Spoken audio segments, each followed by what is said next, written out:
No spin, no bias, no censorship. I'm Dan Wootton. This is Outspoken episode number 413 and breaking right now. Matt Goodwin finally makes his move, admitting he is no longer that independent journalist and GB News host because he is running for Reform UK in the Gorton and Denton by-election, which he insists is going to be a referendum on Slippery Starmer. I'm being honest with you. This is actually going to be a battle between Islamists and white Christians.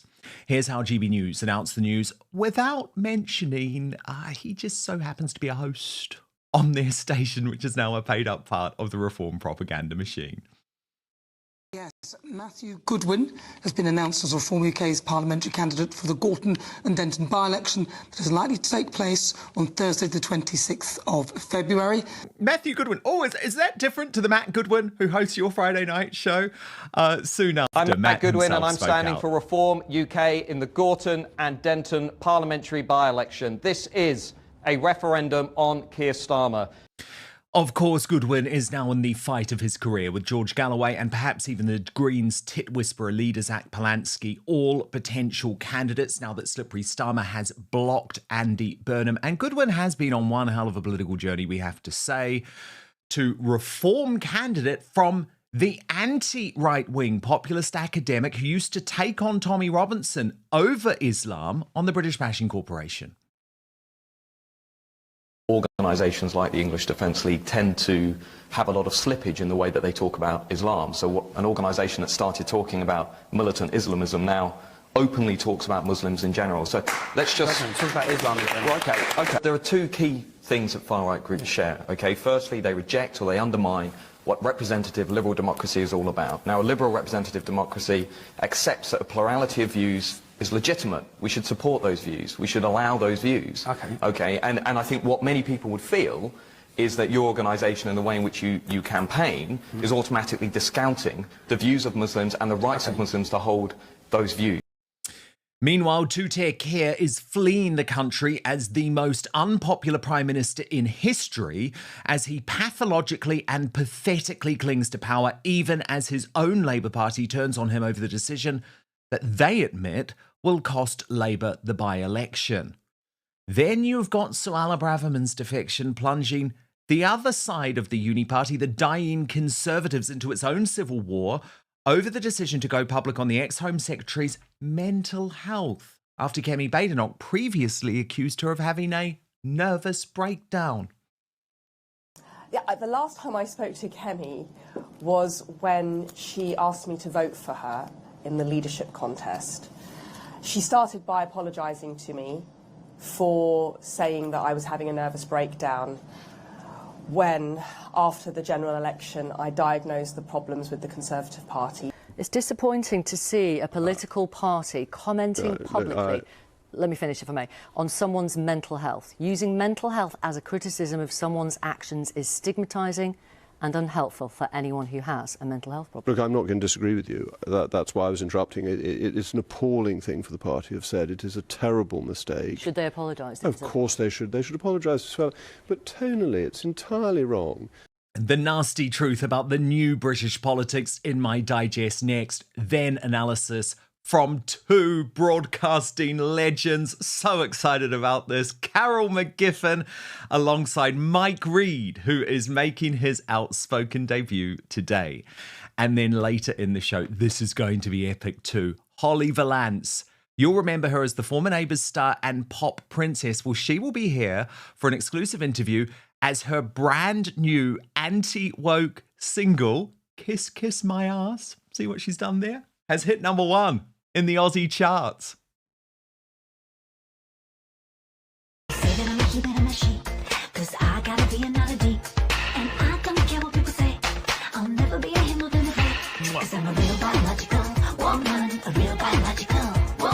Oh, it's so good. It's so good. Also coming up on the show today, John Cleese splits with the left to slam Islam. We'll analyse the significant intervention from the Fawlty Towers veteran.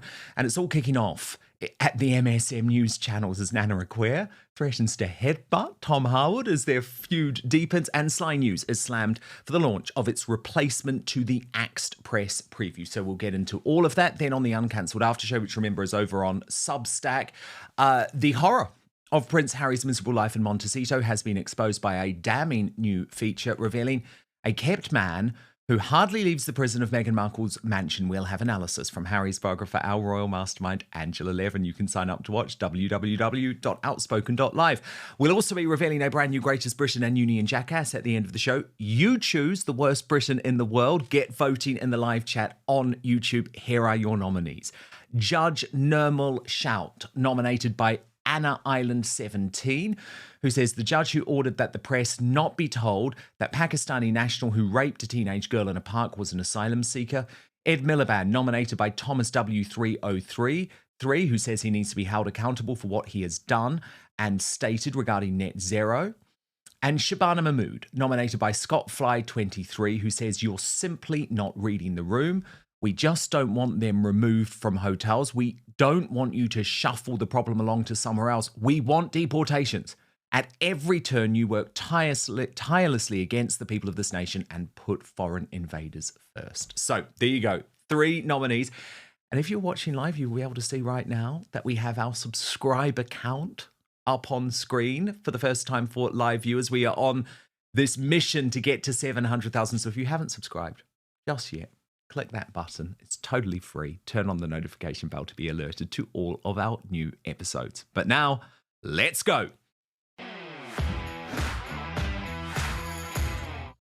So GB News had an extraordinary announcement to make this afternoon, but they failed to mention the elephant in the room.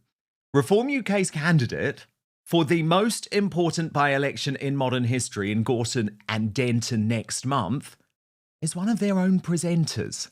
One of their own presenters who has today had to quit the channel where he hosted his own show. We briefly interrupt the Shadow Chancellor to bring you some breaking news from the Reform Party.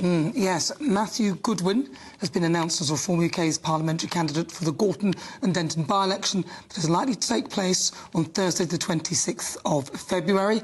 The by-election was triggered after the resignation of Andrew Gwynn. That's Matt Goodwin. Matthew Goodwin is his proper name. You might recognise the name. Well, he's been announced as Reform's parliamentary candidate for the Gorton and Denton by-election. And of course, we're expecting that by-election to take place on the 26th of February.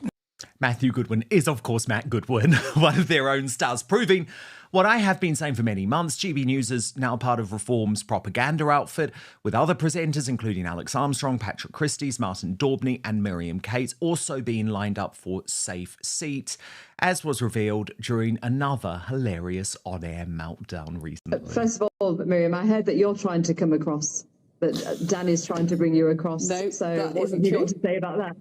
Oh, okay. So that's on record. Revelation, exclusive, exclusive. I'm a news presenter. I'm not allowed to be political. I'm not campaigning for any party, so I don't know what you've read in what paper. Oh, okay.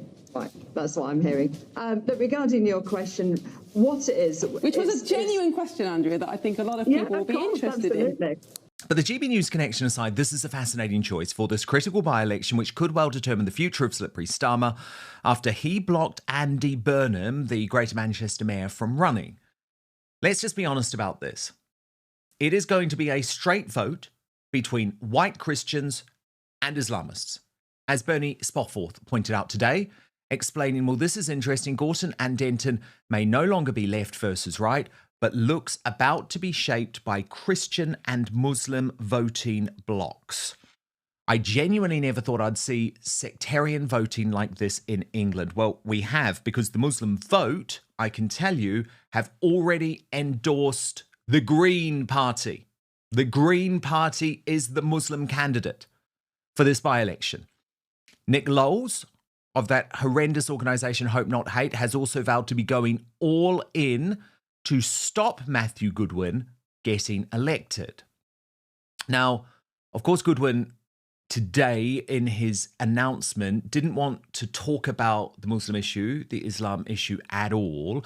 Instead, he framed the vote to his Substack subscribers simply as a referendum on Starmer, writing, I can confirm that I am standing as the Reform UK candidate in the upcoming parliamentary by-election in Gorton and Denton on Thursday, February 26th. That's right, I am standing for Parliament.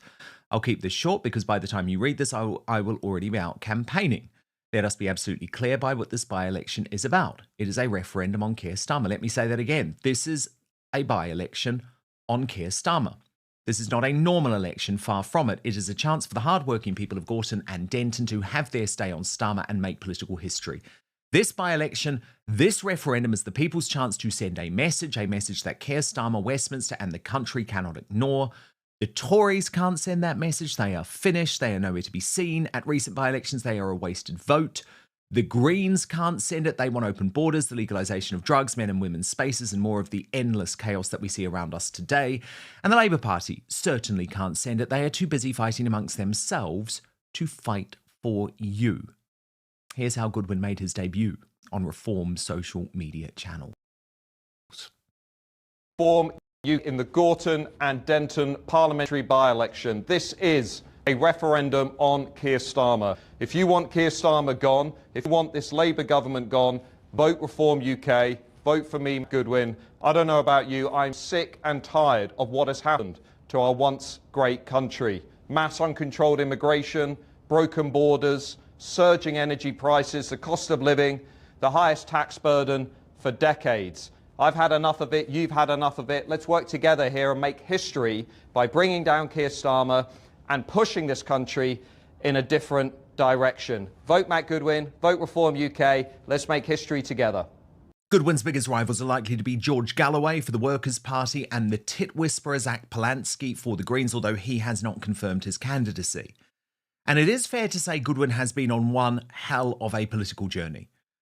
To Reform candidate from the anti-right-wing populist academic taking on Tommy Robinson on the British Bashing Corporation. Organisations like the English Defence League tend to have a lot of slippage in the way that they talk about Islam. So an organisation that started talking about militant Islamism now openly talks about Muslims in general. So let's just talk about Islam. Well, okay, but let's just be absolutely clear. We have to be very precise in our terminology. Let's be absolutely it's a sensitive issue. Let's be absolutely clear. When we look at the survey evidence and we look at all of the research that's been done, the vast majority of Muslims in this country do not endorse terrorism or suicide bombing. The vast majority of Muslims in this country feel strongly attached to their country and their neighbourhood. Okay, the vast majority of Muslims in this country do not endorse things like honour killings that you're want Sharia law. This is okay. So here's the problem. Under Sharia law, Muslim women are treated second-rate citizens. Here's the 50% less of a man. Indeed, he used to tour these TV studios pushing back against criticism of Islam. There are two key things that far-right groups share. Okay, firstly, they reject or they undermine what representative liberal democracy is all about. Now, a liberal representative democracy accepts that a plurality of views is legitimate. We should support those views. We should allow those views. Okay, and I think what many people would feel is that your organisation and the way in which you campaign is automatically discounting the views of Muslims and the rights of Muslims to hold those views. But secondly, what far-right groups share, I mean, I'm sure you would say you're not the same organisation as, say, I don't know, the American Nazi Party, right? Because there's a lot of variation within those parties. Hold on. Yeah. But what they also share, ultimately, is a rejection of human equality. And I would guess that many people who are watching the show would feel that your organisation is no longer talking about militant Islam. Okay. You're just talking about Muslims. Okay. Well, you'd say bring Jamie and Abra in a second. You'd say far right. I said we've got a Sikh division, a Jewish division, a Hindu division, and excuse me, sorry. And Matthew's an expert on the far right. Yeah. Matthew, you're from Kettering. 98% Christian. You was brought up in Kettering. No, I wasn't. Where was you brought up? Chiswell Green. Chiswell Green. Well, what's the population of Muslims there? It's non-existent. I live in Manchester. I'm more than familiar with what I'm saying is, where you've been brought up, yeah, there's been no Muslims, there's been no immigration. Where I've been brought up, when your children go to a school where other children at that school's fathers are teaching them hatred due to their Islamic extremist views, then you can be an expert. Because all these experts which are doing all these studies and reading all these books, they're out of touch with reality. Now look, I'm not saying that Matt Goodwin thinks the same now. I'm not. I just think it's important that we do show his political journey because we need him to be honest about the fact that we have realised now that really there isn't such a split when it comes to so-called radical Islam. Much has changed, of course, since those appearances, and I will point out that Matt Goodwin even received Tommy Robinson's endorsement right here on Outspoken. Do you trust Matt Goodwin, given that he did used to be one of the guys who was attacking people like you? I think Matt Goodwin's brilliant. He was opposed to us. I think that when I watch him and listen to him, he can really bring people round. He's doing a great job in his commentary, in his work. Let's have it. If he would have come out with any of the things he's saying now, 13 or 15 years ago, whenever we sat down and had that clash, if he would have come out of those things now, he would have lost his job as a university professor. I'm not saying it's right. I'm not saying it's right or it's wrong or what's brought him to where it's brought him to now. What I'm saying is, if I look at his content from now and what he's saying and what he's doing, it's very positive in awakening the nation to the dangers and the threats. So I'm not going to sit here and what we have to do is remember, lots of people started here and ended up here. Yeah? Lots, in fact, most people. Yeah, my inboxes are full of people who hated me and they're now here. Yeah, Matt's gone through whatever his own journey is. Probably I'd say get him on and ask him what brought him round, what changed his mind, what changed his opinion. But he was obviously heavily on the other side in that one interview that you see, which is when Mo Answer, and that was 2012. So what's that, 13, 14 years ago? 13, 14 years ago. My thing is, that I get a bit frustrated about is just think, and I did have a bit of a bitter pill, which I just had to swallow, and I've swallowed it, because we've been wanting people like Matt Goodwin, we've been wanting the professors, the academics to come out and start awakening and talking. So when they do, I don't think we should be condemning them on any of their past comments. And look, I will tell you, Matt Goodwin is a guy who admits when he got it wrong. He once said that Jeremy Corbyn wouldn't receive a 32% vote share. He was wrong, and so look at what he agreed to go on Sly News and do. So what I'm going to do is just sit here and eat my book while you guys carry on.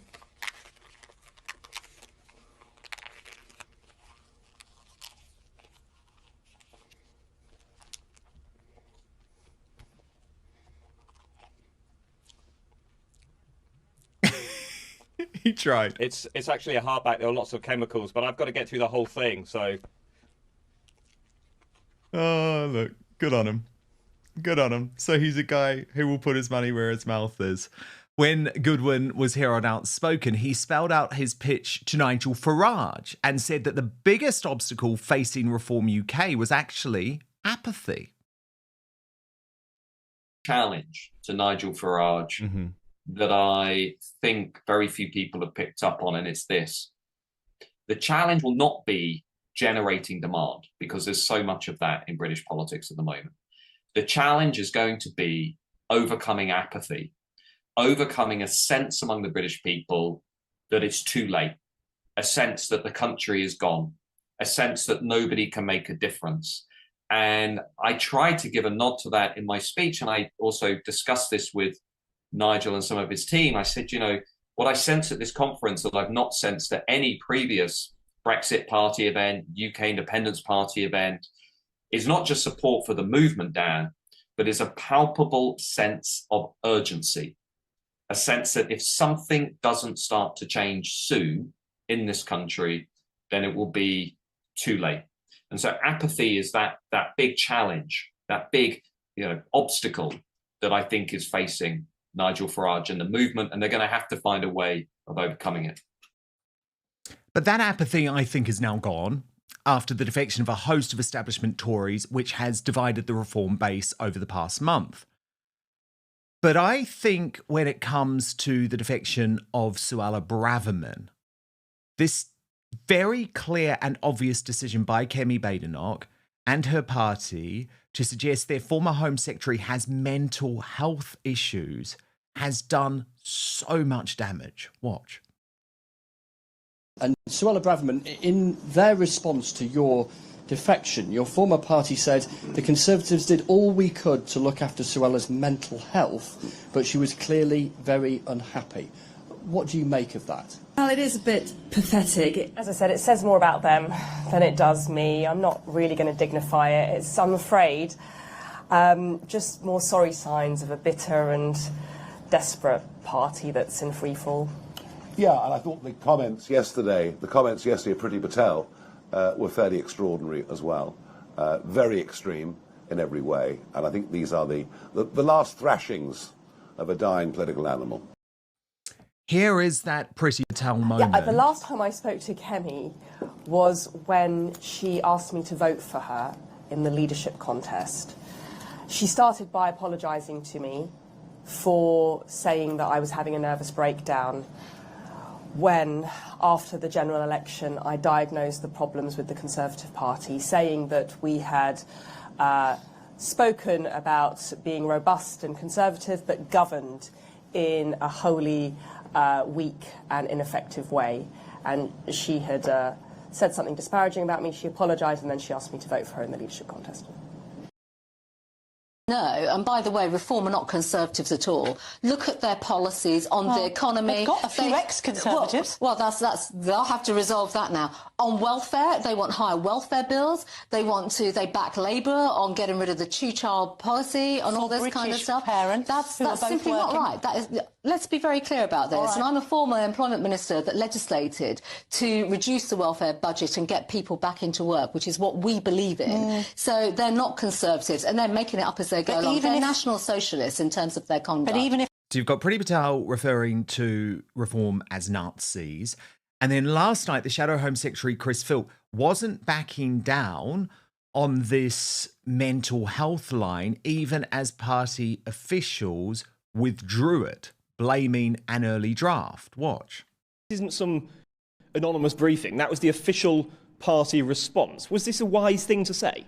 Well, I'm not going to give any further comment on that, but I do think her move to reform has been motivated by frustrated personal ambition. She ran unsuccessfully for leader twice, and just like Robert Jenrick, I think her personal frustration has got the better of her and led her to make this move. Although Jacob Rees-Mogg, who insists he will not be the next senior Tory to defect to Reform, was disgusted by the mental health briefing and suggested there should be sackings. Now, the problem is, I believe the statement was approved by Badenoch herself. You're referring, I suspect, to the statement they initially put out when Suella Braverman announced that she was going. They said the Conservatives did all we could to look after Suella's mental health, but she was clearly very unhappy. That is such a low blow from your party, isn't it? It was a dreadful and inexcusable thing to have said, and Central Office should be looking to find out who approved that press release. That person should not be working for the party. Right. Who do you think it would have been? I have no idea. I mean, what level have no idea. I don't want to name, but level of seniority. I don't know. Can I tell you what mine say? It's disappointing to see a political party commenting publicly, let me finish if I may, on someone's mental health. Using mental health as a criticism of someone's actions is stigmatising and unhelpful for anyone who has a mental health problem. Look, I'm not going to disagree with you. That's why I was interrupting. It's an appalling thing for the party to have said. It is a terrible mistake. Should they apologise? Of course they should. They should apologise to Suella. But tonally, it's entirely wrong. Suella was a valuable member of the Conservative Party. She did a lot of good work for the Conservative Party. She's not a different person now from the one she was yesterday. But she is absolutely trashing the Conservative brand. Well, not surprisingly, if she's accused of having mental health problems. I have to say, though, forgive me if I don't totally buy the Reform outrage on this, given they were the ones falsely claiming Rupert Lowe had dementia. Has Rupert dementia? I've no idea. I mean, why are Reform... You'll have to ask him. As Restore Britain posted, lots of rightful anger about mental health slurs and politics today. This disgusting answer from Reform's Richard Tyson, whether Rupert has dementia, is worth remembering.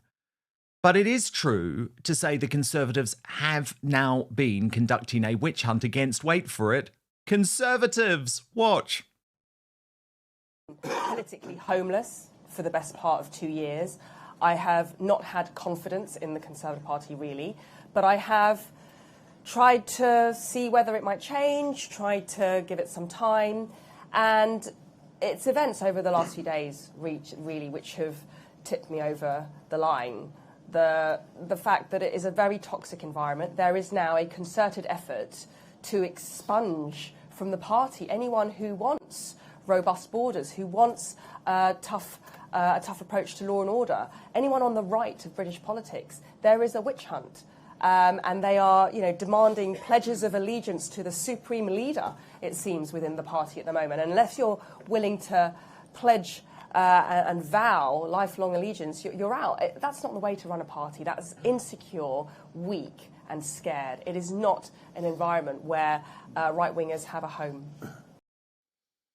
But the Suella defection has actually even managed to unite both sides of the right. Look at this from Katie Hopkins and Julie Slade. One of my favourite Conservatives is joining Reform. Great news for Reform. A fantastic speech given to the veterans, and her lovely husband is also rejoining after he left because Zia Youssef, yet again, was the one to make disparaging remarks about a woman. Who would have thought of it? Well done to Suella and her lovely husband. Well done to Reform.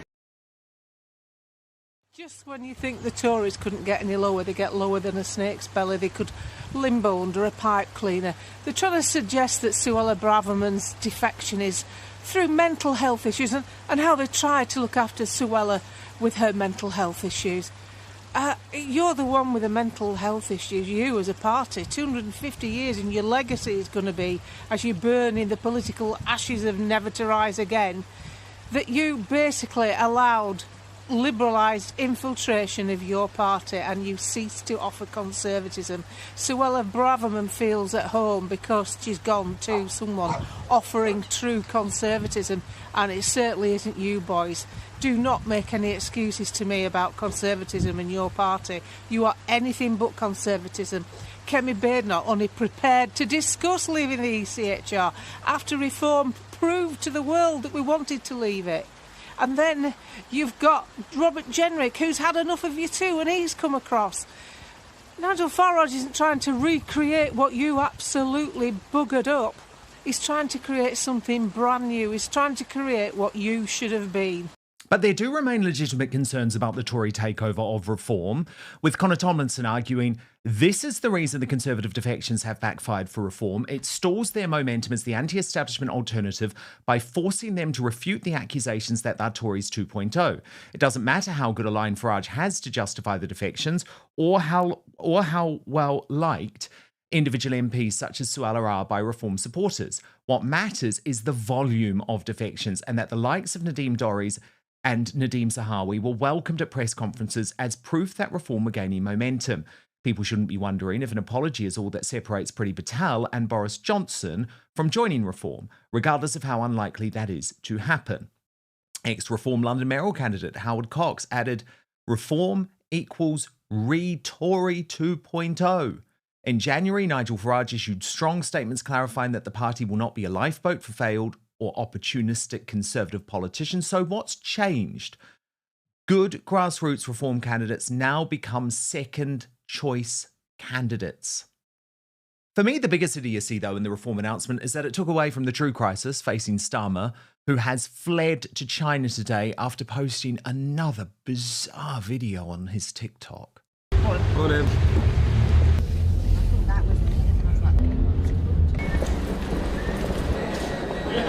Across Norfolk? Yeah, they're doing it in Norfolk. But That's good. And that's because of our funding.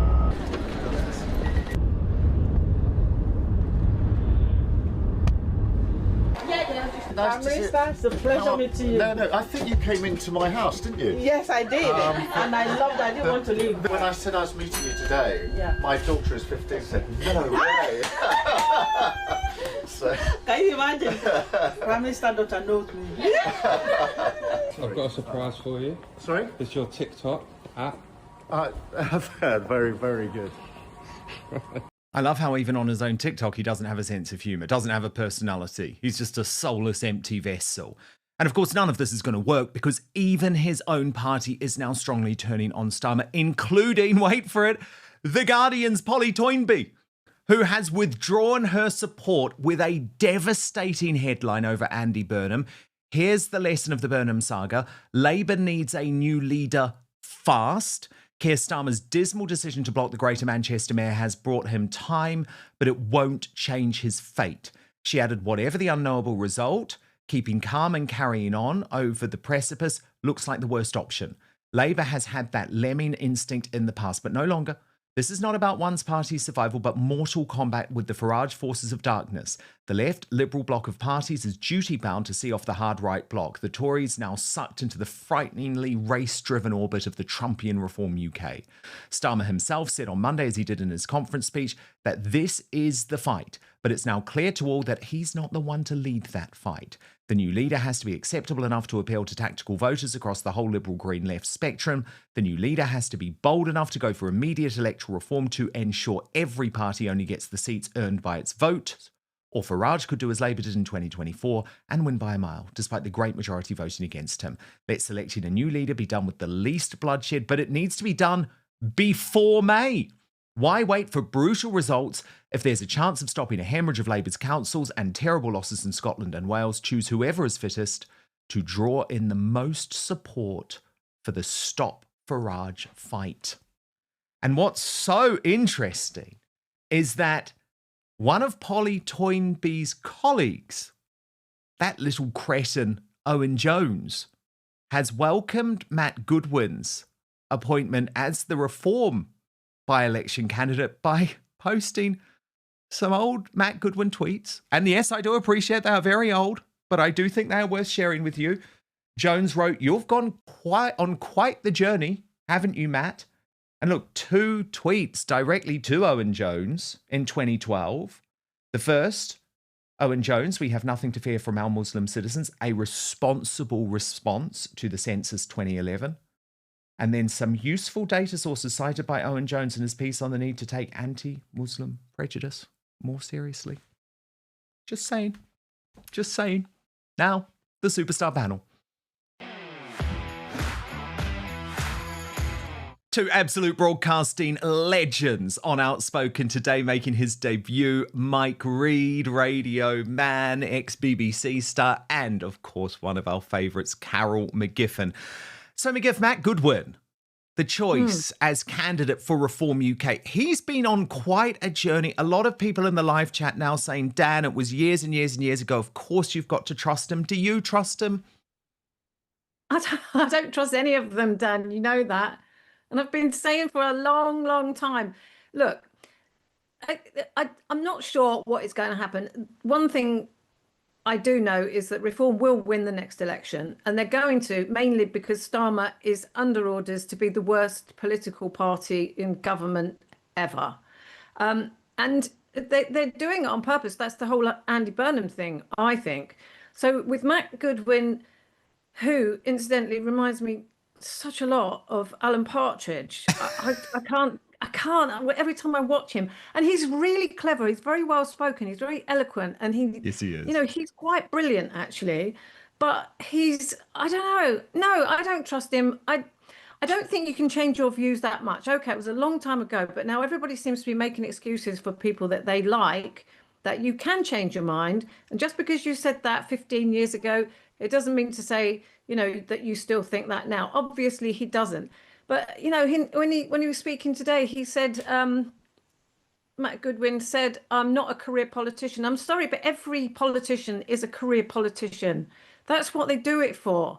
You know, I just don't trust any of them. And I definitely don't trust Reform. Reform is the uni party with a purple tie. That's it. There's nothing different to it. And the way they keep saying, oh, you know, things are going to change the next election, everything in the UK is going to change. I'm not so sure. I don't think it will. And to keep trying to pretend to people that voting makes a difference, it absolutely does not. These are all people. They're the same people, but with different faces. That's it.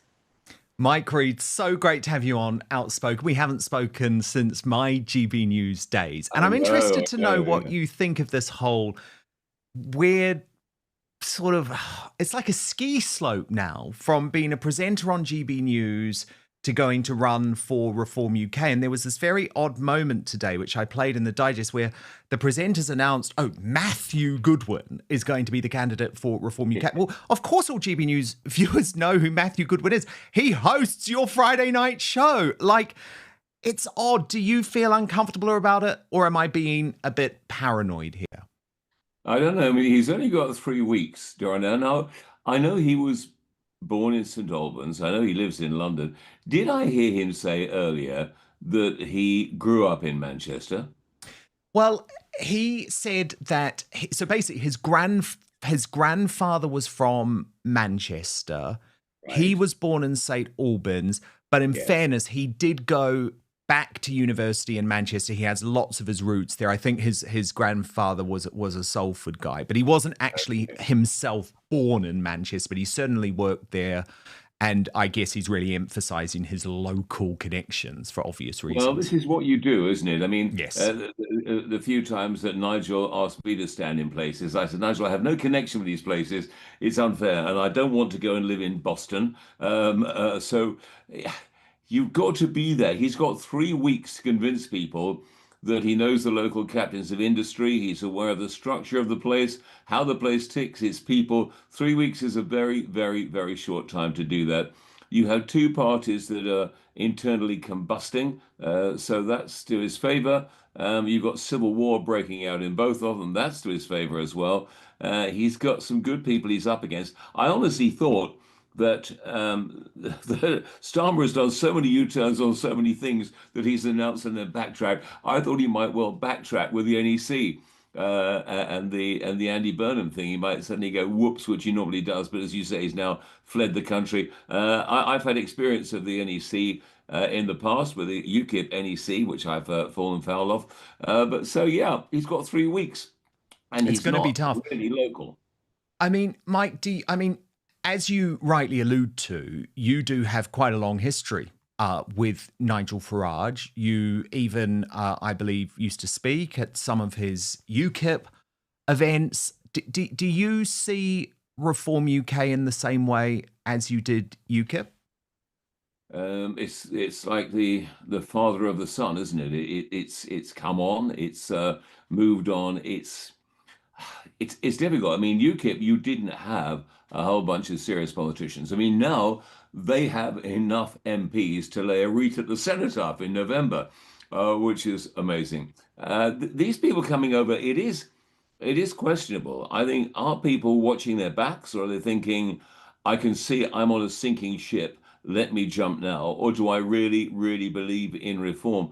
Only time will tell, but it is a big question. Do I leave the sinking ship? Do I stay on it? Do I, admit to my faults? I am jumping now. I don't know. Would you consider throwing your hat in the ring and going all in with Reform Somebody UK? A couple of weeks ago mentioned Gorton and Denton, but to be honest, and if you're honest with yourself, and I've always felt you should be positive about yourself, not negative about other people. You can have your own opinions, and so can other people. And I always defend the right of other people to have their opinions. You've got to be there. To be honest, if you throw your hat in the ring, you've got to be part. You've got to live there. You've got to be part of it. You've got to understand how people operate there, understand the people, know what they want, know what they like. And I think it probably takes longer than 3 weeks to do that. I think you've got to be amongst them. I mean, Nigel once asked me to stand for Eastbourne, and I said, I think I've only been there twice, Nigel. So I think you've got to know the area, and the area have got to know you. And whatever area it is, not just an MP, is whatever you're doing, you've got to be passionate and honest. But maybe in the future, you haven't ruled it out. It's a big ask. I'd rather people liked you, because what you do, yeah, everyone likes you now, and Carol McGiffin would all of a sudden not trust you. Well, you get 50% that love you and 50% that don't. And I'm not thick-skinned enough. I know people like Nigel and Piers Morgan, and maybe even you, Dan, I don't know, are not. You're pretty thick-skinned. I'm not. I'm pretty sensitive. If somebody says something horrible, I'd hate it. Well, no, you've been beloved. You've had a career when you were beloved. I mean, my God, you hosted Top of the Pops when the BBC, the British Bashing Corporation, as I call it, actually used to be incredible. So, no, I understand that that would be quite a twist. It's super interesting, though, seeing former major stars in this country, household names, start saying the unsayable. And one of them is John Cleese. And by the way, my relationship with John Cleese has not been positive in recent years. He really turned on me, actually, when he joined GB News and showed a horrible, nasty, vindictive side, which really disappointed me. I don't agree with him politically on many things, even though previously I did have a good, positive personal relationship with him, having first met him when Monty Python reunited for that major arena tour. So I say all of that. I preface with the fact that I'm no fan, but I do respect John Cleese for a very serious move he has made over the past couple of days in deciding to speak publicly against Islam. So here's the post. Several followers seem to think that being critical of Islam is right-wing. I can assure them that being appalled and indeed disgusted by female genital mutilation and child marriage is not restricted to right-wingers. Now, you can imagine he has had huge backlash as a result. But he's standing by what he has to say, actually. When Ida Turan posted in regards to Iran, he added, any criticism of Islam is labelled Islamophobia. A better word would be Islamosceptic. A difference of opinion is not a phobia, except in the minds of the paranoid. And he has even gone on today to retweet a video from Resistance GB of a young British teenager talking about being taught about Islam at school, and he simply used the word fascist with a question mark. And of course, this young boy is not fascist, but I do just want to take a look at what he had to say here. Let's watch this now. Schools, they're pressuring us to learn about Islam and learn about the people that are coming over. I don't want to learn about that. I want to learn about my culture, my beliefs, and I'm proud to be English. Yeah. Have they taught you about the Bill of Rights? No. Did you learn about the Battle of Agincourt? No. In school, they were teaching us about, about Islam, about Prophet Muhammad, and all their ideologies. They barely covered Christianity at all. Did they tell you about how he was a warlord who brutally murdered people? No, they wouldn't say any of that. And when I tried to stand up and say that some of them things, I would get in trouble for it. Suspended from school because apparently I was being racist. I wasn't. I was just trying to, You're questioning an ideology? Yes, I was questioning the ideology, and in my opinion, it's not the right ideology. They're trying to take away my free speech in school. They're trying to silence me in school, to suspend me from school for, trying to stand up and discuss stuff about Islam, the wrongs of it. So they only say, Islam's a peaceful religion, but if you look into their book, you'll find out it's not. And of course, Cleese was being sarcastic when he posed the question fascist, because you're not fascist to think that, and you're not fascist or Islamophobic to question this religion. And I am delighted that someone who I consider on the hard left is going there. Let's compare John Cleese, someone who is clearly now uncancelable, to one of the young breed of British actors, Will Poulter, who has instead decided to parrot the usual narrative over in Hollywood. Watch. It's really upsetting to see people forget that we're a country that we have immigrants to thank for, and I feel the same way about my home country in the UK. As an actor, I don't want to conflate my influence or what I'm able to do in order to affect change, but certainly I try to look at how I can draw attention to certain things in society to try and raise awareness or to try and motivate change and activate people. I also remain cognizant of the fact that I'm an actor and not an activist. And, I don't do the work that people like Annette Dio do, for example. I'm in the business of trying to draw attention to it. And obviously that's what we expect from actors, right? Like, that is the usual narrative we expect from actors. And Lawrence Fox responded to that saying, this is a script. He's been paid to say these lines. If he doesn't repeat the approved message on demand, the money stops and Hollywood finds itself someone else who will. And so that's why, of course, we do respect the likes of Ricky Gervais and J.K. Rowling and John Cleese, who are just too old or too rich or too successful to be cancelled. And John Cleese isn't stopping on this, adding today, halal slaughter runs contrary to the old established British principles about not torturing animals. So to my superstar panel, Mike Reid and Carol McGiffin. McGiff, as I say, I think John Cleese is a cantankerous old nightmare in so many ways. And he was totally awful to me when he joined GB News and I was being cancelled on false allegations, and he made life very, very difficult. But I genuinely respect what he is doing here, and I absolutely celebrate the fact that he is being prepared to speak out in regards to Islam, because not many celebrities are. Yeah, he is a grumpy old git, I know. But no, I applaud him as well. And the way he's doing it is really quite clever. He's not making any serious criticism in himself, which I think is now, isn't it against the law in the UK to... Well, they want it to be.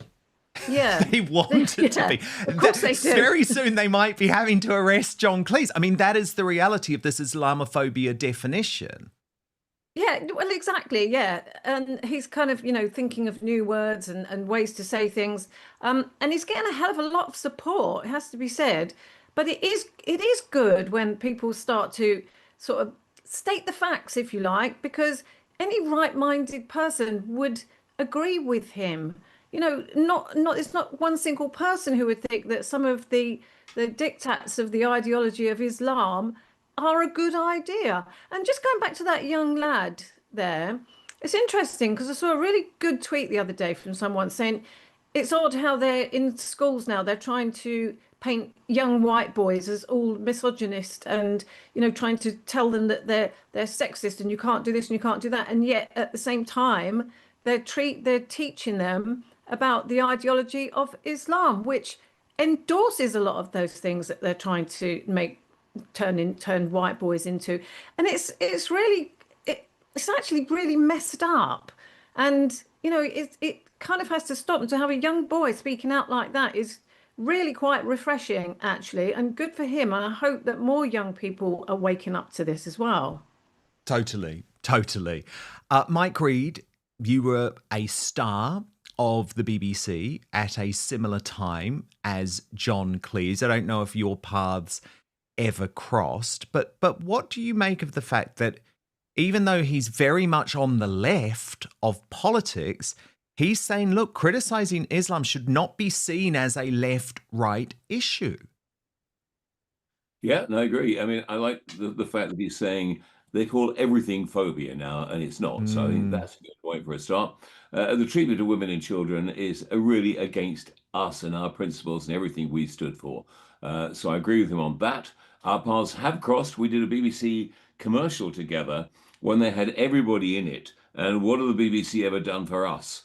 He says, as the guy behind the bar. And everybody is in it. Oh, yeah, got to go to the films. Oh, yeah, and the sport. Yeah, it was one of those. So, yes, our paths did cross. But yeah, he is outspoken. He's entitled to his view. And I think, because, he does hold good views. They are outlandish, and he does spark people. That if there were ever to, maybe reform should do it, get a new minister, and so he could oppose people that said stupid things, and he could be the new minister for silly talks. I thought that was coming. Good one. I thought that was coming. I didn't know it was coming. But no, it is true. It is true. We need some of these legends, Carol, don't we? I wish more legends would speak out, because it is more difficult. I mean, look, I see someone like Will Poulter and I think, oh God, what a drip. What a drip. But Lawrence Fox is right, isn't he? If someone at his stage of his career decided to go off script, that's it. No more roles, Carol, no more bookings. Oh, in that business, absolutely, that's true. But it's not just that business, is it? It's not just show business. There are a lot of people who are paid to spin these lines all the time. And, you can't name names. Obviously, I have my suspicions, but it's so obvious because you look at them and when they say things like that, you just think you can't possibly be that are not stupid, but blind to what is happening and what most people think. And the fact that you're still trying to force it down people's throats, like it's a good idea, is why else would you do that? Unless it was for, some kind of gain, probably financial. It's not just the acting world. It's all over the place, I think, especially even in journalism, well, I call it journalism, but the mainstream media and the people who work in it. I wouldn't call most of them journalists, but there are a lot of people within that business that say things because they're maybe paid to say them, and they don't actually believe them. And you kind of find this out sort of later in life when the money tap stops, it gets turned off, and then they find out, what they really think. So I'm not sure it's just the acting world, but it's great to have influential and well-loved people. It doesn't matter how grumpy John Cleese is. Everyone still loves him. Everyone still thinks he's absolutely brilliant. And when he does speak out like that with no fear of getting cancelled, because as you say, he's uncancelable, then brilliant. Let's have more of them. We need more of them. There are certain people in their careers who have done something so great. And I think with Ricky Gervais, it's The Office. With J.K. Rowling, it's Harry Potter. With John Cleese, it's Fawlty Towers. And I know all three of those people did other great things in their careers. But sometimes it's just that one project that makes them untouchable for the rest of their lives. And as a result, they can be so much more influential. Now, it's all kicking off behind the scenes at our two favourite news channels, Sly News and GB News, where I don't think any of the presenters actually get on. But when it comes to these two, Tom Hardwood and Nana Acquia, now hosts of Good Afternoon Britain, I think they are the most dysfunctional presenting duo in GB News history. And trust me, I've worked there. I know how much Bev Turner and Andrew Pearce hated each other, so that's saying something. But it is kicked off again on air with Nana Acquia actually making a threat to headbutt that little misogynist dickhead Tom Harwood, and Miriam Cates, one of the other presenters of the show, suggesting that HR might have to be called in.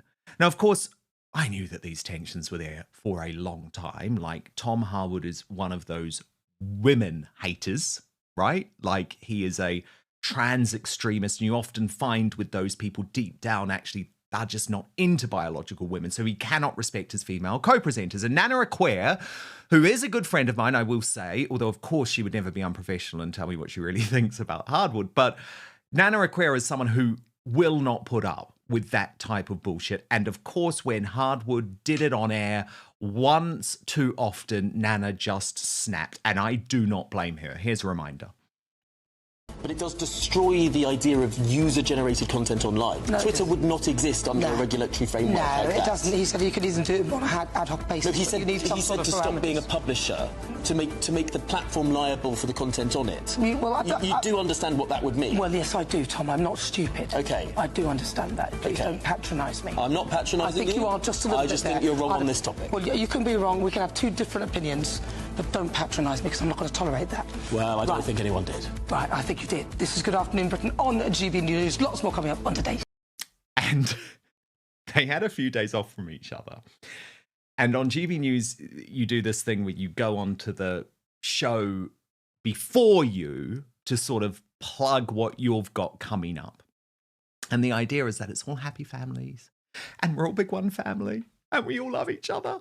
But indeed, Tom and Nana, even in this little tease, were able to prove they really hate each other. Watch and listen carefully to what Miriam Cates has to say about HR. I mean, do you think Reform will choose a big name? They've got quite a lot of advisors in Reform who are probably quite keen to get into Parliament, or will they go for a local hero? I don't think it's going to work there, because in Manchester they're very sort of territorial. They want somebody who's a Mancunian, who cares about the environment, and that is exactly Andy Burnham. So I think Labour have made a big misstep. Wilson needs to look. Oh, sorry, is that all we've got? No, you were going to say some rumours that... sorry, I was speaking. the ISIS bride Shamima Begum could be making her way back to What? the UK. We Yes. don't want to hear. Well, I was talking, you just interrupted. Yeah, straight we don't in. want to hear. Yeah, we don't want to hear. But yes, anyway, that's what I was going to say. Well, we don't want to interfere with your domestic rows. No, not at all. No, I was just going to continue the last conversation, but we should move on. Yeah. Lovely stuff. Lots And to you tune may in. still have the Reform press conference because it still hasn't started. Yeah, yet, well, so- yes, we're expecting Nigel Farage to speak in the next few minutes. So it might come at the tail end in your programme, might come at the start of ours. All right. Look, sounds great, whatever. And keep up the punch-ups. We enjoy I will. it. Don't worry, there'll be a headbutt next. Oh, my word. Camera. Still to I come. think there's HR for that. Anyway, well, we are... The reason Tom and Nana are still in there... It will be a headbutt next on camera. I mean, he does have a problem with women. I'm sorry, I'm just looking at the live chat now. Like Fiona Gregory's asked, is Tom Harwood gay? And look, it's an interesting one, actually, because he's one of these trans extremists. And I find it very odd, who's never actually been honest about his own sexuality and sort of boasts about the fact that he loves sleeping with trans people and things like that. But I definitely think he does have an issue with women, which does come through in his own personal life, because it's not just Nana Acquia. Look at his treatment of his ex-co-presenter, who's now on maternity leave, Emily Carver. Then yes. I do believe that there are transgender people who need to be treated with dignity and respect. Okay, sure, but does that mean they get to go in the women's category of pool? And win the competition? Pool, as far as I am aware... And you don't know anything about this. I've looked it up. Pool is a game where you have balls on a felt surface and you hit them with a stick, right? Like that's so the I've game actually we're talking read about. what female pool players say about this, and they say that men, biological males, have an advantage in pool because they are taller in general, they have a longer arm span, they also have less wide hips, narrower hips, which apparently is an advantage Do you know how tall too. Harriet Haynes, who was the winner, is? No, I don't, but I'm saying on average... Right, but is that outed? So if there is a woman who is 6 foot tall, she should not be allowed to play You either pool? have a female category or you don't, OK? So if you're arguing that we just have gender-neutral categories in all sports, fine. I'm not. But otherwise, you don't have a female category. I'm saying that there are some sports where it's absolutely inappropriate for people who went through male But you don't know anything about pool or anything about sports in general, do you? Should you ban a transgender woman from being in a pistol shooting team? Why? We're not talking about pistol shooting. Well, it's a sport. If there's It's an Olympic sport. if there's female category, then yes, it should only be for biological females. Chess. Same with that. If there's a female category. Why do you think women are worse at chess I than don't men? think women are worse at chess. Then If why you do you have want a a separate female category, then you stick to it being female. If you have a male Okay, category, but you what stick do- to being what male. do you mean by female? If you want no category... Yeah, I mean, the chat's exploding on this. Lily Langtree saying, if Harwood spoke to me like that, he'd regret it immediately. From Simon Brandy, I reckon most gay men aren't trans extremists. Old school gay men like Dan and Douglas Murray are more typical, in my opinion. And that's the thing. Harwood doesn't actually define himself as being gay. He's in this weird they, them, trans sort of place. And I do think there is a lot of misogyny that is connected to that. But to my superstar panel, two broadcasting legends and veterans, Mike Reid and Karen McGiffin. And look, what I think is most interesting about this McGiff, actually, is that I'm told the executives at GB News actually love it when the presenters hate each other. And this is something that has run through TV a lot in history, right? Sometimes you can actually get quite a good duo if the presenters don't like each other. Have you ever experienced that or seen that? What you're talking about in my broadcasting career? Well, not necessarily no, personally, but like, you know, at ITV, for example, do you remember when Eamon Holmes and Anthea Turner despised each other, for example? Or I guess the most famous example was Susanna Reid and Piers Morgan. It's that sort of thing. Yeah, I think you're right. I think TV bosses love it, and I think they probably make it worse and stir things up, and they want these rows on air because they do spark conversation, I suppose, amongst the viewers. And it's like that Miriam girl, she just said to keep having the punch up, you know, and they're all laughing about it like it's really funny. And Tom Harwood is the most slimy, revolting, patronising little creep that I've ever seen on television. I can't watch him. It's like you can see Nanoka is really pissed off with him, and he just sits there with that stupid grin, laughing as if to say, "Ha ha ha, aren't we funny?" But it's not funny. I find it quite uncomfortable to watch. But the TV bosses, they do love it, and they do it on purpose because people go, "Oh, I love watching these two. They're always at each other's throats." It's like, why would you want to watch that? I'd rather watch two people who like each other, who get on well, and have a bit of banter between them. Do you know what I mean? It's just insane, and it does happen at GB News. You're right about Bev Turner and Andrew Pearce. God, if ever there were a couple you knew hate each other, it was so obvious. And these two as well. And I think there are others, and I think it's deliberate. I think they do it on purpose. But no one would ever say, "No, I'm not working with that person," because they'd lose their job. So again. Mike Reed, the thing is, though, sometimes the ratings are good when the presenters hate each other. I mean, have you ever experienced anything like this? I've heard it on the radio. They used to be very adept at it on Talk Sport, winding people up with regards to because people are passionate about football. And they would drop a little bombshell in here and there. People say, "How dare so-and-so say that?" I guess the ratings rocketed. But people were really annoyed at the things they said. And I think they just took the pin out of the grenade at various times and just dropped it in at the right moment. And it worked. But I agree with Caroline. I find it uncomfortable. I don't find it pleasant to watch. Maybe some people do, but I just find it uncomfortable. You think, "Oh, stop, please." That said, I think there should be a lot more headbutting, punching, and arm wrestling. Chinese burns, I think, are always good on TV, and a dead leg now and again. And an arm twist. I think those would certainly pull in the ratings. Then we come to Sly News, right, which has just replaced its most popular show, the News at 10 and the Press Preview, because they are being totally thrashed every single day by GB News. So it was announced by Anna Botting, the long-term presenter, who said goodbye tonight to Sky News at 10. It was made by the hard work of correspondents and crews in the UK, etc., and replaced by this new show called The Wrap. And its first guests were two mainstream media dinosaurs, Sarah Vine and Kevin Maguire. I'm like, oh God, is this really what you think people want to watch? But it was slick, did have a nice new studio. Look at this.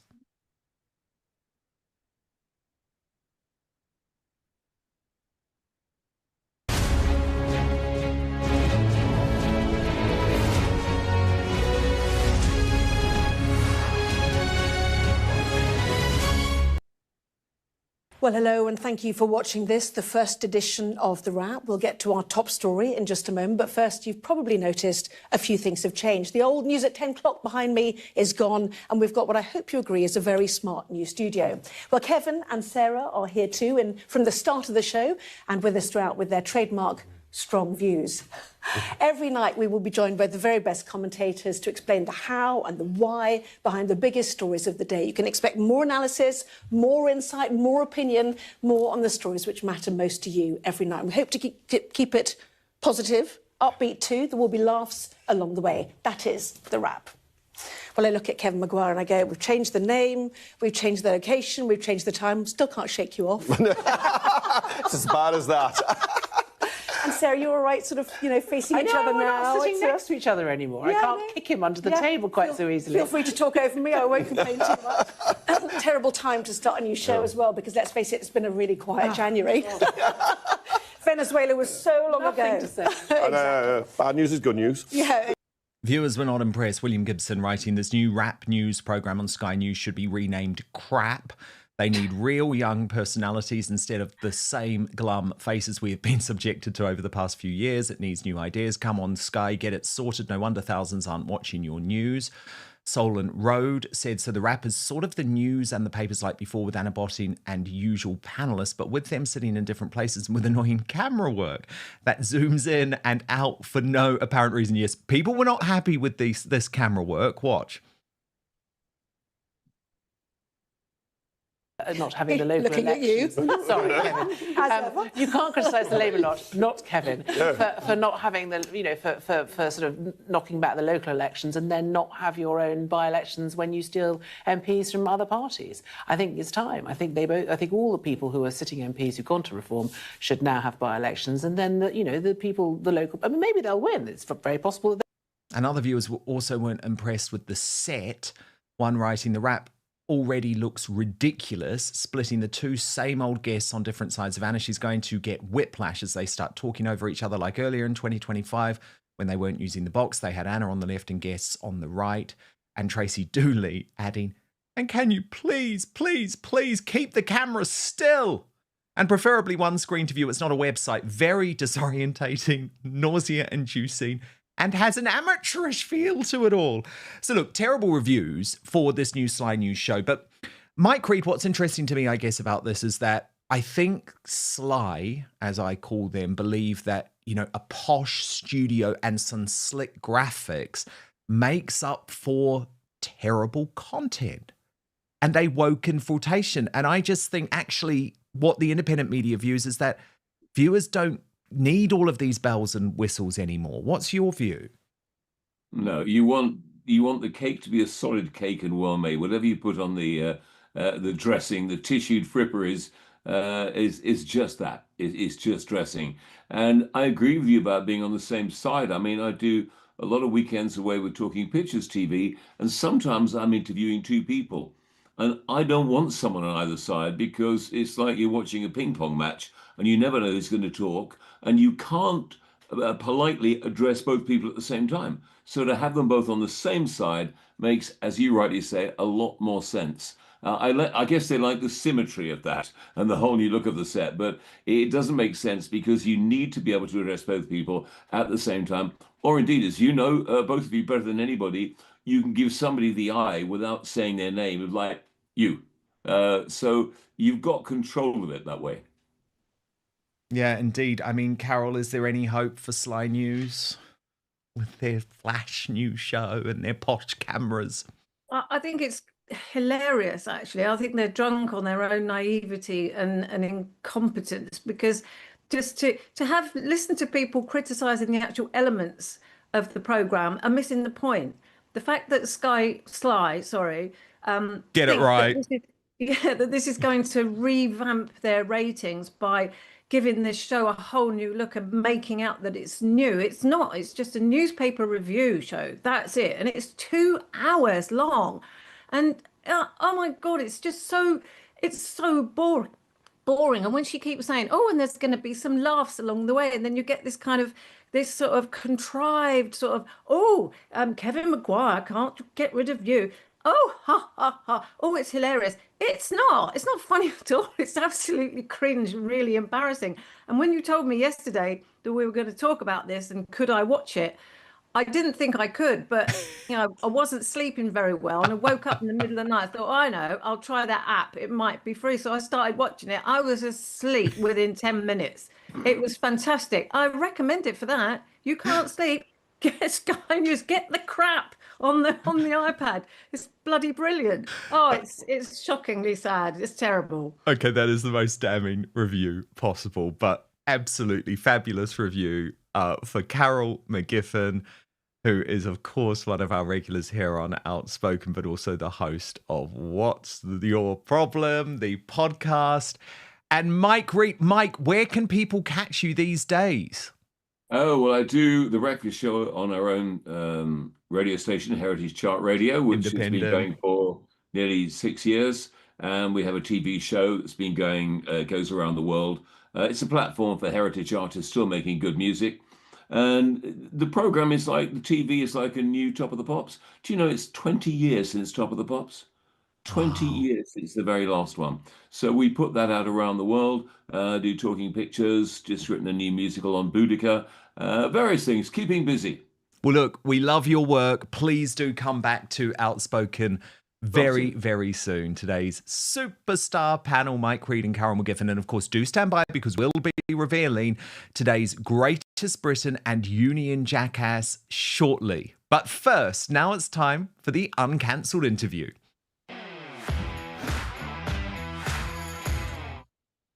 And the culture is changing.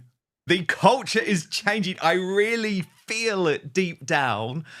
And I am so delighted to welcome to Outspoken for the first time the brilliant Holly Valance, who you will know for so many things, but including, of course, her fabulous former life as one of the world's biggest pop stars.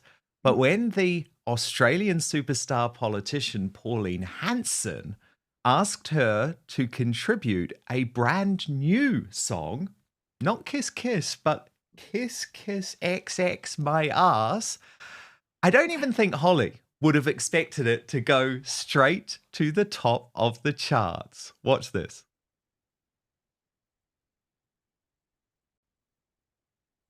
Mwah. You will respect my pronouns. Not all ladies have ovaries, some have a penis. They say that I'm a he, that I'm a she, 'cause I gotta be another D. And I don't care what people say, I'll never be a him or them a they. 'Cause I'm a real biological woman, a real biological woman. Now, this is from Pauline Hanson's new movie, which was released on Australia Day, a super progressive movie. There's more. There's more. My foot is embedded in my jeans. Got flags in my bio to me. Trips flowing from the river to the sea. No job, but I read LGBT. Q plus, you bigot. 'Cause I'm a real diabolical lefty, a real diabolical lefty. Ideology, if you hate me, I'll intimidate, I'll indoctrinate. I'm a real diabolical lefty, a real diabolical lefty. And guess what? Guess what? We've got to see a little bit more because it's now number one on the Australian charts. Watch. Common sense going down the drain. Doing hard time for my hate speech. You can shovel your opinions and beliefs. 'Cause I'm a real pathological snowflake. A real pathological snowflake. Trying to run around, but we don't multiply. So stand aside, 'cause we're the DEI. I'm a real pathological snowflake. Trigger alert, trigger alert, trigger alert. A real biological woman. A real diabolical lefty. A real pathological snowflake. Oh my God, it is so good. Holly Valance, great to have you on Outspoken for the first time. Tell me how this came about, because it's become a viral sensation. I'm still laughing because it was so accidental and it sort of just fell in organically. So I was in touch with the Pauline Hanson crew from Please Explain. She's got an animation series, which is like political satire that's on YouTube. It's really fun. And they said, would you do like a little jingle, about 20 seconds, just to introduce the trans character Stacey, but in the ilk of Kiss Kiss? And so I thought, oh, yeah, I could do that. And I know that the guys that actually wrote, that produced Kiss Kiss years ago and wrote Kiss Kiss were on our team, so to speak. So I was like, oh, do you reckon we could do 20 seconds, get back in the studio after 20 years or whatever?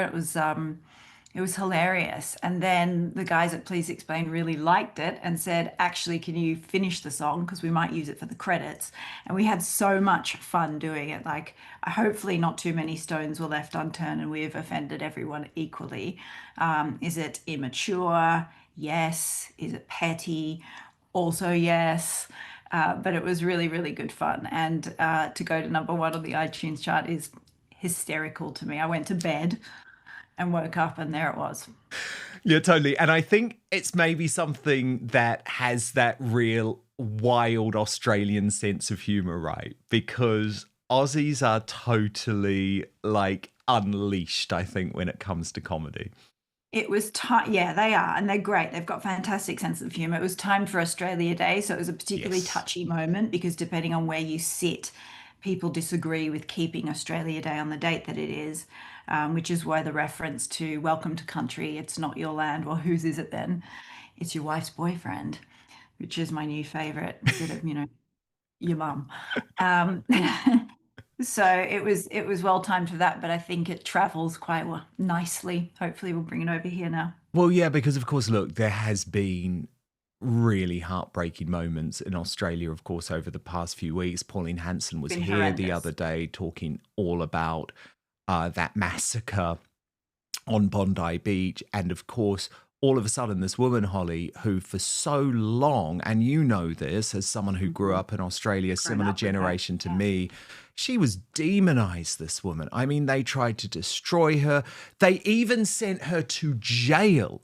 But actually, she has been completely consistent in her political views.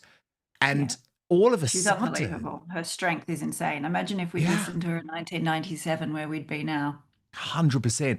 But it does feel like there has been a fundamental change, and Australians are backing her now because she went to Bondi the day after the massacre. You know, you've got Anthony Albanese, the Prime Minister, being booed, yet Pauline Hanson greeted as a hero. So I do just wonder if you think this is indicative of the change that's happening across the West, what you see in Australia. I think there's big changes happening. Hopefully Australia can save itself a little bit like the UK. We can hope and pray. Let's see. There's a few more years to go of this mess, though. I know. I mean, we've been speaking quite a lot on the show today about how it really does take balls to be someone in the entertainment industry and then get political. And I always give credit to people who do so. So John Cleese, I'm not a supporter of him. He's not a supporter of me. We sit on other sides of the political spectrum. But this week, he has spoken out on the issue of Islam and said, actually, this shouldn't be a left-right issue. There's the post. Several followers seem to think that being critical of Islam is right-wing. I can assure them that being appalled and indeed disgusted by female genital mutilation and child marriage is not restricted to right-wingers. We've seen Ricky Gervais and J.K. Rowling do similar when it comes to the trans debate. For you, when was it that you decided, okay, I'm not going to stay silent like so many of my contemporaries? Well, I'm not really in the industry. I don't really see myself as being in the industry. I'm a stay-at-home mum and have been for a long time, and I don't work for anybody. I don't answer to a network. I don't have a record company. So I'm in a better position than a lot of people. I've got so many friends at the very, very top of film and TV that think exactly the way I do, but would never say anything out loud. And it just really frustrates me, because just like, be the first domino, be at the top of your game on the biggest TV show in the country, or, A-list movie star, and start it, because people are just frightened about the backlash. And I don't think we have time for that anymore. No. And I mean, look, we're looking at some of your greatest hits, Holly. There we were at the Unite the Kingdom rally, which I will come to, but I guess that comes a little bit further down the path, because first up, I guess it was that meeting with Donald Trump, and then you really did support Reform UK. How do you feel about what's been happening with Reform lately? Are you still a supporter? Because I guess someone like me voted for Reform at the last election, certainly had a lot of hope in Nigel Farage, but I'm a bit in the Elon Musk camp of, God, they've sort of become quite weak sauce. Yeah, I have to, I have a lot of time and respect for Nigel, and I think his foresight has been insanely good. And I'm trusting that he's going to get it right again. There's a few picks that obviously I wouldn't agree with.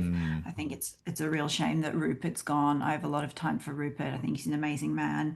I think Ben Habib's fantastic. I think that was a shame. Huge shame. But let's see what happens, because if we don't all band together by the next election, this is all over. So you think there has to be some way for the right to Somehow unite? we have to get aligned and put egos aside and do things for the greater good of the country, or we're screwed. And that includes Restore Britain, Advance UK. I think it all of includes that. all of them on that side of things.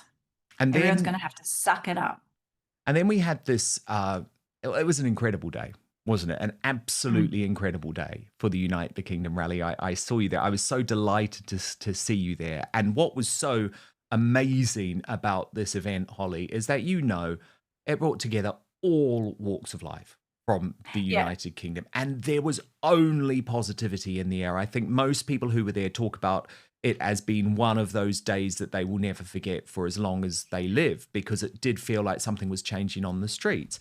So how surprised were you to see the despicable mainstream media use your appearance there as some type of stick to beat you with? I mean, like, there were headlines all around the world about it, as if you had committed some type of sin by attending Unite the Kingdom. Yeah, I know I give off the look of a far-right thug, but So much, there was so hard. lots of very regular people there that were patriots that wanted to come out and support and who love the nation. And it was a very multi-ethnic march as Yes, well, it which was. I It was. it was really cool. And I had a lot of girlfriends that wanted to come that day that, you know, didn't, for whatever reason, they were frightened out of it or what have you. And it was a shame, but it was massive. And there was 3 million people there, whether you like it or not. Yes, there So was. all the headlines can say whatever they like. We know we were there. And for every person that was there, they had 3 or 4 that wanted to be there. And those are some big numbers. Exactly. And May 16th is the next one. So let's bump those numbers up. Will you be there again? Yeah, for sure. And then we saw the picture with some of my good friends as well, Elizabeth Fox and Lawrence Fox and Tommy Robinson. And all of a sudden, of course, the MSM again go into a hysteria, Holly, and try to suggest that there's something going on and there's terrible leaks about you to the Daily Mail, terrible. suggesting that you're like irresponsible or something. What do you want to say about it? It was all a bit silly. Look, and funnily enough, we're all on a big chat together, and Tommy put it on the chat. He's like, "Is this piss take? My friends just sent this. Is this real?" And I'm looking at it going, nah, someone's done some weird AI thing because it was just funny to us. So we had a good laugh about it, and it's an in-joke now. It's nothing from, I mean, he's a great guy. I have a lot of time and respect for him. We're not dating. There you go. But of course, you are now single, I guess. How has that been? Because you did have this marriage to Nick Candy, who is the treasurer of Reform UK. And I imagine it must be difficult both personally and politically. I think you when can make go it through as something difficult like as that. you want to make it. Like, I'm a pretty reasonable, calm kind of person. People break up all day long. You know, there's 7 billion people in the world, probably half of them will divorce at some point. There's nothing unique about my situation. And I've got 2 healthy, beautiful children. I've got my health. You know, I'm relatively young. So, you know, you just get on with life. This is not some horrific life-changing event. It's a path change for sure, but I'm good. And when you see what's going on around the United Kingdom, Holly, and let's be honest, this is not the country that we both first settled in from down under. We have to be honest about that. We love it, right? I mean, I'm English. I chose to move here when I was 21 years old. I absolutely fell in love with the city, and I've chosen to live in London. That has been my choice for so many years, and I do want to fight for this city and fight for this country. But as a mum, you know, because I'm not a parent, how difficult is that It's terrifying. when You're just you're thinking about what you're your just kids constantly plotting about where could we go if we can't be here any longer? Where do we go? Where are we allowed to be from? You know, it's like we're some aliens that don't actually come from anywhere, you know, and I don't think, you know, a multi-ethnic society to an extent can work, but a multicultural one, absolutely not. No, it's failed, hasn't it? This And is- I think this, London you know, is it's like a British walking, culture. talking example of the failure of multiculturalism. Yeah. And it's, you know, this utopian idea that this all works and everyone just gets along nicely and it's all kumbaya is just an absolute crock. Well, indeed, because we saw in these protests, by the way, around Whitechapel, that actually the Islamists didn't want the support of these guys, the hard left. That's what I think is so interesting. It's like the hard left don't understand. Those Islamists are not on your side. This is like the They chickens hate for us. KFC They hate you argument. because you're a woman. They hate me because I'm The a gay gays man. for Palestine. Yeah. Yeah, that one doesn't really fly. No, it doesn't. It doesn't. So where do you see it ending up? God knows. I don't even want to think about it. No. I It know that's depresses the me. fear. It keeps me up at night. I do worry about it. I think, you know, we've demonized men for so long, and then our own men, I mean, and then now we're like, oh, come on, boys, you know, fix it. You look after us. And it's like, well, they're off having soy lattes for the most part. Yes, exactly. Oh, but by the way, we want you to go and fight and be the boots on the Yeah. ground in the Ukraine. You've told men they can't be men, and you've emasculated them, and it's like, you know, now we're in big trouble, and so we need to stop doing that and like back our men. How do you feel about the Prime Minister of the United Kingdom? Oh, Christ. It's a terrifying state of affairs. I don't know how we're going to do another 3 years of this. I know. It really, really is. It really is. Well, look, I think it is amazing that you are speaking out. I know you say that, oh, you know, I'm not doing much, but actually you are. You really are. It's not really. Because It's just like, if you take the piss out of something, then it deflates the whole issue, I think. And once things 100%. start becoming the butt of all jokes. And the funny thing is, you're an openly gay man who's had me on after... You know, were you fetal this morning when you heard the song, Dan? Did it stop you from getting out of bed? I was traumatized. No, Yeah, I found it the most hilarious thing. But I honestly think this is one of the issues with the left and with the woke mob. They don't laugh. They live in a world that is totally devoid of any fun because everything has to be PC, everything has to be woke. And that's why I love this song. I love that it is back in the charts. I hope you do more. And actually, maybe a UK version, Holly? Maybe a performance that unites the kingdom? Oh, it'd be so good. It'd be so good. Yeah, thank you for supporting it, and it's great. And we should all have a laugh at ourselves sometimes because things have gotten completely out of control and ridiculous over the last few years.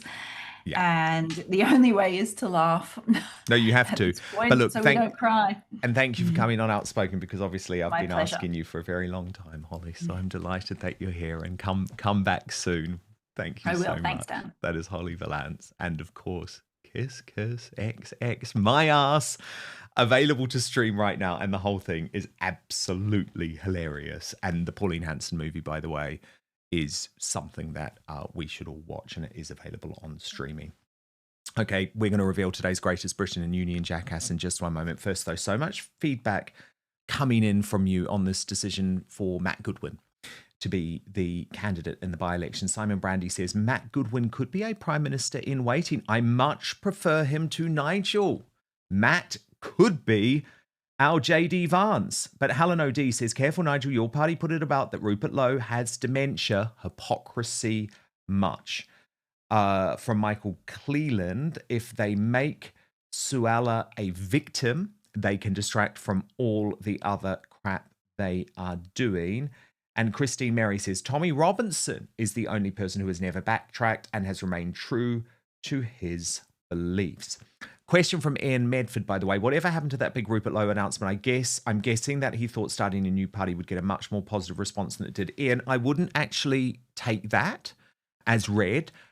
My understanding is that talks are absolutely still going on, but what you do have to remember is there are two big things happening in the life of Rupert Lowe. First, the rape gang inquiry in February, then the Great Yarmouth First Party running in the local May elections. But do I think that Rupert Lowe has just decided to step back? Absolutely not. So I would say watch this space, and of course, I will be keeping on this story.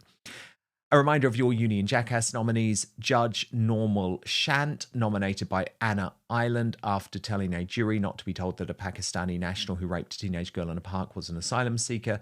Ed Miliband, nominated by Thomas W3033 for what he's done in regards to net zero, or nut zero as I call it. And Shabana Mahmood, nominated by Scott Fly 23 for the fact that she is just not reading the room on deportations. And the results are in with 23% of the vote, Judge Nirmal Shant, with 33% of the vote, Ed Miliband. But the winner of today's Worst Britain in the World, our Union Jackass, with 44% of the vote, Shabana Mahmood. And there could only be one greatest Britain after today's show. It's Holly Valance, nominated by Real McCass, who says her amazing song, Kiss Kiss XX My Ass, which was released on Australia Day and has reached #1 on the Apple Music iTunes best-selling song charts, soaring ahead of Harry Styles. Great show today. Thank you for your company, but we are moving on to Substack now for the Royal Uncancelled After Show, where the horror of Prince Harry's miserable life in Montecito has been exposed by a damning new feature revealing a kept man who hardly leaves the prison of Meghan Markle's mansion. We'll have analysis from Harry's biographer, our royal mastermind, Angela Levin. That is over on Substack, www.outspoken.live. I'll see you tomorrow, 5 p.m. UK time, midday Eastern, 9 a.m. Pacific. Remember, we are available as a podcast now, which you can subscribe to on Apple Podcasts, Spotify, We're available on video on Spotify or just wherever you get your podcasts, actually. But the main thing is to rate and review, please. And hit subscribe. Keep our count going up. It's on screen right now. If you're not subscribed on YouTube, you can do so completely for free. And if you turn on the notification bell, you'll be alerted to our new episodes. Most importantly, more than anything else, I promise to always keep fighting for you.